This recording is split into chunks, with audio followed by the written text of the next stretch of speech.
Assalamu alaikum everyone. I hope you all are fine with grace of Allah Almighty.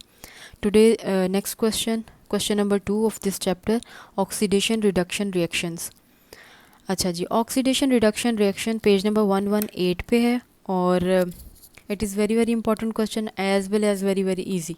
Okay, सबसे पहले तो इसका छोटा सा इंट्रोडक्शन मैं आपको दे दूं. ऑक्सीडेशन रिडक्शन रिएक्शंस हमेशा हमारी बॉडी के अंदर जब भी कोई मेटाबॉलिक रिएक्शन हो रहे होते हैं, फूड बन रही है, फूड टूट रही है, उस दौरान जो भी रिएक्शंस हो रहे होते हैं they are called the oxidation reduction reactions. ठीक है, सबसे पहले एक टर्मिनोलॉजी है ऑक्सीडेशन. इसका क्या मतलब है? ऑक्सी से मतलब oxygen. Oxidation addition of oxygen. ठीक है, ऐसा रिएक्शन जिसके अंदर ऑक्सीजन ऐड हो रही है उसको ऑक्सीडेशन कहते हैं. ठीक है, और ऐसा रिएक्शन जिसमें रिमूवल हो रही है, रिडक्शन के शुरू में जो RE है यहाँ से आपने याद रख लेना है removal.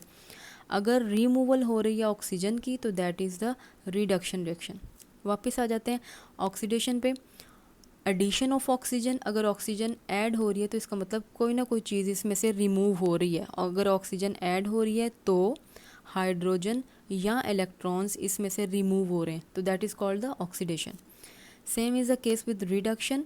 If there is removal of oxygen तो इसका मतलब कुछ ना कुछ ऐड तो हो रहा है, तो उसके बिल्कुल वाइस वर्सा हाइड्रोजन और electrons are added in the reaction which is called the reduction reaction. तो ऑक्सीडेशन रिडक्शन का ये छोटा सा इंट्रो था. अगर ये दोनों को कंबाइन कर दिया जाए तो that is called the redox reaction. इसको डिटेल में स्टडी करते हैं. सबसे पहले आपने क्या करना है, it is the main heading oxidation reduction reaction. उसके बाद आपकी सब हेडिंग होगी फ्लो ऑफ एनर्जी. एनर्जी का फ्लो बॉडी में किस तरह से होता है, किस किस तरीके से एनर्जी इस्तेमाल होती है वो देखते हैं. Various life processes in organisms involve constant flow of energy. This energy flow comprises the acquisition, transformation and use of energy for various life processes like growth, movement, reproduction etcetera. Energy का flow हो रहा है body के अंदर, लेकिन energy इस्तेमाल कैसे हो रही है, एनर्जी का क्या किया जा रहा है बॉडी के अंदर, या तो वो गेन की जा रही है. अगर कोई बॉन्ड टूट रहा है उससे एनर्जी रिलीज़ हो रही है, कुछ बन रहा है तो उससे एनर्जी गेन हो रही है. ठीक है, एक्विजिशन का मतलब होता है गेन. अगर आपको मुश्किल लगता है तो गेन लिख सकते हैं आप. ट्रांसफॉर्मेशन, एनर्जी ट्रांसफ़र कर रही है या एनर्जी इस्तेमाल हो रही है लाइफ की एक्टिविटीज़ को परफॉर्म करने के लिए, लाइफ के प्रोसेसेस के लिए. अब ग्रोथ सिर्फ एक लिमिटेड चीज़ तो नहीं है, ये तो थ्रू आउट लाइफ होती रहती है. तो ग्रोथ, मूवमेंट, रिप्रोडक्शन ये वो प्रोसेस है जो थ्रू आउट लाइफ आपके चलते रहते हैं. तो इसके लिए एनर्जी का बॉडी के अंदर फ़्लो करना बहुत ज़्यादा ज़रूरी है. तो फ्लो ऑफ एनर्जी में हमने ये 3 चीज़ें देखी. ठीक है, इस हेडिंग के अंदर आप ये 3 लाइनें लिख देंगे. नेक्स्ट हमारे पास पैराग्राफ आ रहा है रीडॉक्स रिएक्शंस. अच्छा, अब ये जो 3 लाइनें नेक्स्ट पैराग्राफ की, इसको मैंने एलेबोरेट करके ऊपर यहाँ पे लिख दिया, यहाँ पे. ठीक है, सबसे पहले आपकी हेडिंग होगी रीडॉक्स रिएक्शन. इसके अंदर आप रीडॉक्स रिएक्शन की डेफिनेशन लिखेंगे. पहले डेफिनेशन के साथ मैंने यहाँ पर इक्वेशन भी लिख दिए एग्जाम्पल अच्छी अंडरस्टैंडिंग के लिए. Reactions in which both oxidation and reduction involve simultaneously. Simultaneously का मतलब होता है eight the same time. Eight the same time oxygen निकल रही है, हाइड्रोजन ऐड हो रही है, इसको रीडॉक्स रिएक्शन कहते हैं. ठीक है जी, यहाँ पे मैंने REXN लिखा है, it is a short form of reaction, लेकिन आपने पूरा ही लिखना है रिएक्शन की स्पेलिंग. तो ऐसे रिएक्शन जिनके अंदर बोथ रिएक्शन इन्वॉल्व है एक ही टाइम पे, this is called the redox reaction. Example देख लेते हैं. मैंने यहाँ पर कॉपर ऑक्साइड की एग्जांपल ली है, CuO. This is copper and this is oxygen. So copper oxide और हाइड्रोजन इसके साथ ऐड हो रही है in the presence of heat. This little triangle represents the heat. Okay, तो क्या हो रहा है, कॉपर के साथ से ऑक्सीजन अलहदा हो गई, मतलब ऑक्सीजन रिमूव हो गई. तो यहाँ पर क्या हो गया, ऑक्सीजन जब रिमूव हो जाती है तो रिडक्शन हो जाती है, और ऑक्सीजन हाइड्रोजन के साथ जाके ऐड हो गई है, तो यहाँ पर क्या हो गया, addition of hydrogen means reduction reaction. ठीक है, तो यहाँ पर at the same time oxygen remove भी हो रही है और हाइड्रोजन ऐड भी हो रही है, तो this is called the redox reaction. दोनों प्रोसेसेस एक ही काम में हो रहे हैं, एक ही रिएक्शन में हो रहे हैं, इसको कहते हैं रीडॉक्स रिएक्शन. सेकंड, आपने इसी के अंदर सब हेडिंग लिखनी है. अब पहले आपने डेफिनेशन लिख दी, उसके बाद आप लिखोगे there are there are two main reaction that are occurring in the body, reduction reaction and oxidation reaction separately. फिर सबसे पहले हम लिखेंगे ऑक्सीडेशन रिएक्शन की हेडिंग, उसके अंदर लिखेंगे the reactions in which oxygen is added and hydrogen और इलेक्ट्रॉन्स आर रिमूव। ये डेफिनेशंस आपके टॉपिक के अंदर नहीं है, इसलिए आप इसको भी है ना अपने बुक्स के ऊपर इसी तरह लिख लें जैसे मैंने लिखा हुआ है, ठीक है जी। इस तरह आपको आसानी से याद रहेगा। ऑक्सीडेशन ऐसे रिएक्शन जिसके अंदर ऑक्सीजन ऐड हो रही है, तो मैंने आपको कहा था जब ऑक्सीजन ऐड हो रही है तो इसका मतलब है कुछ ना कुछ वहाँ से रिमूव हो रहा है, तो oxygen is added and hydrogen और electrons are removed, they are known as the oxidation reaction. इसकी एग्जांपल है कॉपर। कॉपर के अंदर ऑक्सीजन ऐड हो रही है, in the presence of heat copper oxide बना दिया, एडिशन ऑफ ऑक्सीजन हो गई, ये हमने शो कर दिया, इसका मतलब है ऑक्सीडेशन हो गई। रिडक्शन रिएक्शन बिल्कुल उसके उलट कर दें, the reactions in which oxygen is removed and hydrogen और electrons are added, they are known as reduction reaction. For example अब बिल्कुल उल्टा कर दें इस रिएक्शन को, कॉपर ऑक्साइड उसको हीट मिली, कॉपर अलहदा हो गया, ऑक्सीजन अलहदा हो गई, ऑक्सीजन रिमूव हो गई रिएक्शन से, तो इसका मतलब है यहाँ पर रिडक्शन हो गई है। आई होप इट्स क्लियर। अब ये जो आपने सेकंड पैराग्राफ था इसमें आपने ये तीनों डेफिनेशन लिख देनी है। सबसे पहले रिडॉक्स रिएक्शन लिखना है, उसके बाद आपने ऑक्सीडेशन और उसके बाद आपने रिडक्शन रिएक्शन, ठीक है जी। ओके, नेक्स्ट पैराग्राफ की तरफ चलते हैं। वेरी वेरी इंपॉर्टेंट पैराग्राफ, ये शॉर्ट क्वेश्चन के तौर पे भी बोर्ड में आ चुका है और दोबारा भी आ सकता है। तो what is the main source of energy और what is the source of energy? Electrons can be an energy source. Electron energy source होते हैं। किस तरह से? आपने सिर्फ इतना सा आंसर नहीं लिख देना, आपने पूरा इसको एक्सप्लेन करना है उसके अंदर। It depends upon their location and arrangement in the atoms. Atoms के अंदर इलेक्ट्रॉन्स की लोकेशन क्या है, उसके अरेंजमेंट क्या, इलेक्ट्रॉन्स कहाँ कहाँ पे मौजूद होते हैं। आपको पता होगा atom is comprises of proton, neutron and electron. Proton और न्यूट्रॉन एटम के अंदर मौजूद होते हैं। प्रोटॉन के ऊपर पॉजिटिव चार्ज है, न्यूट्रॉन के ऊपर कोई चार्ज नहीं, लेकिन इलेक्ट्रॉन हमेशा एटम के बाहर मूव कर रहे होते हैं, क्योंकि उन्होंने किसी के साथ बॉन्डिंग करनी होती है, कि कहीं से टूटना होता है, कहीं पे बनना होता है, तो बॉन्डिंग करने के लिए electron are always moving outside the atom. और इलेक्ट्रॉन के ऊपर कौन सा चार्ज होता है? They are always negative charge. So it depends upon their location and arrangement in the atoms. For example, when they are present in oxygen, अब उन्होंने यहाँ पे ऑक्सीजन की बात की है, they make stable association with oxygen atoms and are not good energy source. अच्छा जी, अब ये स्टेबल एसोसिएशन यहाँ पे जो लफ्ज़ आ गया है, इसको थोड़ा सा मैं आपको एक्सप्लेन कर देती हूँ। इसको करने के लिए हाँ जी, ऑक्सीजन देखेंगे, ऑक्सीजन का एटॉमिक नंबर क्या होता है? ऑक्सीजन का एटॉमिक नंबर होता है 8, ठीक है, इसका एटॉमिक नंबर है 8। अब अगर मैं इसको ड्रॉ करूं तो दिस इज़ ऑक्सीजन, इसका पहला शेल पहले शेल के अंदर, और ये इसका दूसरा शेल, ठीक है जी। अब पहले शेल के अंदर 2 इलेक्ट्रॉन्स हैं, दूसरे शेल के अंदर 6 इलेक्ट्रॉन्स हैं, ठीक है जी।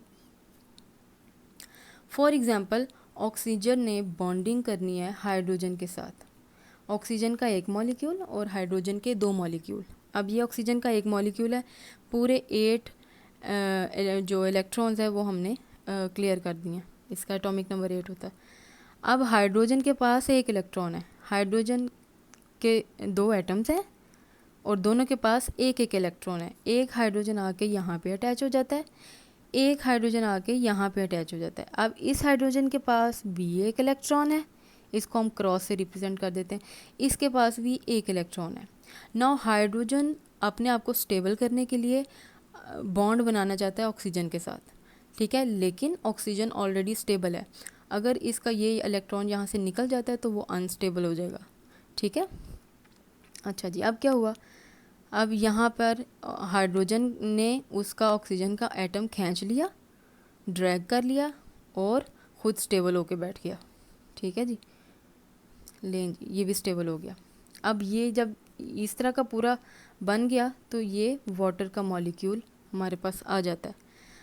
ऑक्सीजन यहाँ पे स्टेबल था, लेकिन जैसे ही ऑक्सीजन का एटम ड्रैग हो गया अब वो अनस्टेबल हो गया। उसको स्टेबल होने के लिए उसका इलेक्ट्रॉन पूरे का पूरा उसको वापस चाहिए।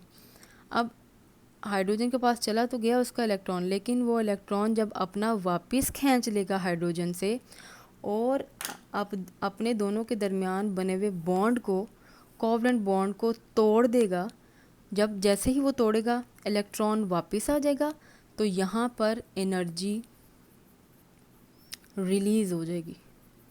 ठीक है, यहाँ पर एनर्जी रिलीज़ होगी। यहाँ पे एनर्जी रिलीज़ होने की वजह से हम कहते हैं electron can be the energy source. I hope it's clear. ठीक है जी, फिर एक दफ़ा मैं इसको स्टडी करती हूँ, आपको मज़ीद इसको अंडरस्टैंड करने में आसानी होगी। It depends upon their location and arrangement. अब देखो, अगर मैं दोबारा से इसको रखूँ यहाँ पे, अब ये जो ऑक्सीजन के पास अंदर वाले जो थे इलेक्ट्रॉन, ये तो यहाँ से अगर ये तो नहीं निकल सकते थे, तो इनकी लोकेशन पे डिपेंड करता है कि कौन से, अब ये जो दोनों हैं ये भी दोनों स्टेबल हैं, यहाँ पर ही जगह बचती थी कि वो किसी के साथ बॉन्डिंग कर सके। सबसे पहली बात तो ये है कि उसकी लोकेशन और अरेंजमेंट पे डिपेंड करता है इलेक्ट्रॉन की एटम के अंदर कि क्या वो बॉन्ड कर भी सकता है कि नहीं। दूसरी बात, अगर वो ऑक्सीजन के अंदर प्रेजेंट हैं, दे मेक स्टेबल एसोसिएशन, वो बिल्कुल स्टेबल है ऑक्सीजन एटम के साथ, और अब वो एनर्जी का सोर्स नहीं है क्योंकि वो स्टेबल है। लेकिन if electron are dragged away from oxygen and attach to some other atom, carbon या हाइड्रोजन, मैंने आपको हाइड्रोजन की एग्जांपल दे दी है, कार्बन या हाइड्रोजन किसी भी एटम के साथ अगर वो जाके उसको ज़बरदस्ती अटैच कर दिया जाता है तो दे मेक अनस्टेबल एसोसिएशन। दूसरा एटम तो स्टेबल हो जाएगा लेकिन ऑक्सीजन अनस्टेबल रहेगा। दे ट्राई, और उसके जो इलेक्ट्रॉन वहाँ पे गए हैं वो भी अनस्टेबल होंगे। They try to move back to oxygen, वो कोशिश करेंगे कि ऑक्सीजन के पास वापस जाएं।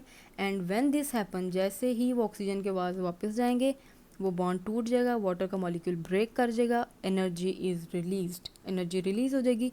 इस बेस पे हम कहते हैं electrons can be the energy source. I hope it's clear. Next आपके पास लास्ट पैराग्राफ है, hydrogen atoms in redox reaction. ये इसके अंदर बिल्कुल उसके ऑपोजिट है। In living organism redox reaction involves the loss and gain of hydrogen atom. एक दफ़ा हमने बात कर ली loss and gain of oxygen, दूसरी जगह हम बात करें loss and gain of hydrogen atom, या हाइड्रोजन एटम को इलेक्ट्रॉन्स भी हम कह लेते हैं। Okay, loss and gain of hydrogen atom और इलेक्ट्रॉन्स, ये बस आपकी समझ के लिए, बेशक ना लिखें। We know that hydrogen atom contain one proton and one electron. It means that when a molecule loses a hydrogen atom, अगर एक मॉलिक्यूल में से, फॉर एग्जांपल वाटर के मॉलिक्यूल में से हाइड्रोजन निकल गया है तो हम क्या कहेंगे, इट लूजेज इलेक्ट्रॉन। ठीक है जी, ऑक्सीडेशन हो गई है, वाटर का मॉलिक्यूल टूट गया, ऑक्सीडेशन हो गई है। ऑक्सीडेशन का क्या मतलब है, ऑक्सीजन का इलेक्ट्रॉन वापस उसके पास जाके ऐड हो गया और हाइड्रोजन वहाँ से रिमूव हो गया। And similarly when a molecule gain hydrogen atom it actually gains an electron. अब आपको ये दो लाइनें थोड़ा सा मुश्किल करेंगी, लेकिन अगर आप ये दो लफ्ज़ अंदर से काट दो ना, ये ऑक्सीडेशन और रिडक्शन, ये ब्रैकेट वाले, फिर आपको मुश्किल नहीं लगेगा। देखो, it means that when a molecule loses a hydrogen atom it actually loses an electron, and similarly when a molecule gains a hydrogen atom it actually gains an electron। ठीक है, ये दो लफ्ज़ काट दें फिर आपको ये मुश्किल नहीं लगेगा। लास्ट चीज़ जो हमारे पास बच जाती है that is a diagram, very very important. जिस टॉपिक के साथ आपने डायग्राम ड्रॉ कर दी उसके मार्क्स डेफिनेटली नहीं कटेंगे। ठीक है जी, आपने ये नहीं लिखना होता फिगर 7.2 कभी भी, ये तो उन्होंने बस लिखा हुआ है कि चैप्टर नंबर 7 की सेकंड डायग्राम है। ठीक है जी, रीडॉक्स रिएक्शन आप इसकी हेडिंग देंगे, सॉरी इसका कैप्शन लिखेंगे। अब यहाँ पे उन्होंने क्या प्रेजेंट किया, अगर आपने टॉपिक अच्छे तरीके से समझा है तो यहाँ पे आप देख सकते हैं उन्होंने दो एटम्स लिए हैं, एक एटम ए एक एटम बी। एटम ए के अंदर से क्या निकल रहा है, इलेक्ट्रॉन, इसका मतलब है इसके अंदर से हाइड्रोजन निकल रहे हैं। जब हाइड्रोजन निकल रहे हैं तो कुछ ऐड हो रहा है, मतलब ऑक्सीजन ऐड हो रही है। ऑक्सीजन ऐड हो रही है तो आप फ़ौरन से कहेंगे जी ऑक्सीडेशन हो रही है। ठीक है जी, ऑक्सीडेशन हो रही है तो इसका मतलब ए ने अपने आप को ऑक्सीडाइज्ड कर लिया। कैसे, ऑक्सीजन को अपने अंदर ऐड करके और हाइड्रोजन को अपने अंदर से निकाल के। दूसरा है दूसरा एटम उसको बी का नाम दे दिया। इसने क्या किया, इसने इलेक्ट्रॉन्स को गेन किया, ठीक है, जो ए में से इलेक्ट्रॉन निकले इसने वो इलेक्ट्रॉन ले लिए, यानी इसने हाइड्रोजन ले लिया। अगर हाइड्रोजन इसके अंदर ऐड हुआ तो रिमूव क्या हुआ, ऑक्सीजन। तो हमने पढ़ा था removal of oxygen is called reduction. इसका मतलब है इसने ऑक्सीजन को रिमूव करके अपने आप को रिड्यूस कर लिया। आई होप इट्स क्लियर। एक दफ़ा फिर छोटी सी समरी आपको बता दूं कि आपने क्वेश्चन लिखना कैसे है। फॉर एग्जांपल ये लॉन्ग क्वेश्चन आ गया, ऑक्सीडेशन रिडक्शन रिएक्शन के ऊपर नोट लिखे। आपने सबसे पहले हेडिंग देनी है oxidation reduction reaction. Second heading will be flow of energy, ये 3 लाइनें लिख के। Third heading will be redox reaction. Redox reaction की पहले आप देंगे डेफिनेशन, उसकी एग्जाम्पल। उसके बाद आप ऑक्सीडेशन रिएक्शन की example, sorry definition and example, फिर रिडक्शन की डेफिनेशन एंड एग्जाम्पल। ठीक है, 2 paragraph clear. Third paragraph source of energy, आप इसकी देंगे हेडिंग। और electron can be an energy source, जिसको मैंने ये हाईलाइट किया, इसको आप बोल्ड वे में लिखेंगे या बड़ा करके लिखोगे, जैसे कोटेशन नहीं लिखते कहीं पे, इस तरह से करके लिखोगे, या इन्वर्टेड कोमास में लिखोगे, या मार्कर से लिख देंगे। ठीक है जी। उसके बाद आपने इसको एज इट इज़ सारा लिख देना है। और अगर आप इसको ज़्यादा थोड़ा सा एलेबरेट करना चाहते हैं तो आप ये वाली जो मैंने ड्रॉ किया है आप इसको भी ड्रॉ कर सकते हैं, आप स्क्रीनशॉट ले सकते हैं यहाँ से। ठीक है जी, ये ड्रॉ कर दोगे। उसके बाद लास्ट पैराग्राफ आ जाता है hydrogen atom in redox reaction. फिर आप ये वाला पैराग्राफ लिख के उसके बाद ये ड्रॉ करेंगे और आपके यहाँ पे लॉन्ग क्वेश्चन का एंड हो जाएगा। इसके अलावा इसके अंदर से शॉर्ट क्वेश्चन कौन कौन से बन सकते हैं। Number 1, define redox reaction. अगर आए डिफाइन रीडॉक्स रिएक्शन तो सिर्फ आपने ये डेफिनेशन और ये इक्वेशन लिख देनी है, इसके अंदर आपने दोनों को एक्सप्लेन नहीं करना। ठीक है, फिर आ सकता है differentiate between oxidation and reduction. आपने जब भी डिफरेंशिएट का आएगा तो आपने दरमियान में लाइन ड्रॉ करके इधर इसकी डेफिनेशन इधर इसकी डेफिनेशन, इक्वल लाइन ख़त्म करके फिर इधर इसकी एग्जांपल इधर इसकी एग्जांपल। अगर आप डिफरेंशिएट में लाइन ड्रॉ करके नहीं लिखते तो आपके मार्क्स कट जाते हैं। तीसरा question, source of energy. What are the source of energy, ठीक है, what are the good source of energy. उसके अंदर आप ये पूरा पैराग्राफ लिख दोगे और साथ में, हाँ बस पैराग्राफ लिख दोगे और साथ में अगर आप चाहते हैं तो वो ऑक्सीजन का जो मैंने आपको वैलेंस शेल वगैरह ड्रॉ करके दिखाया आप वो भी ड्रॉ कर सकते हैं, वेरी वेरी इजी। उसके बाद बस जी ये आपके इसके अंदर से शॉर्ट क्वेश्चन आ सकते हैं। आई होप कि आपको कम्प्लीटली क्लियर हो गया होगा, लेकिन फिर भी अगर इसके अंदर से कोई क्वेश्चन है तो आप उसको कमेंट बॉक्स में मेरे से पूछ सकते हैं। अल्लाह हाफिज़।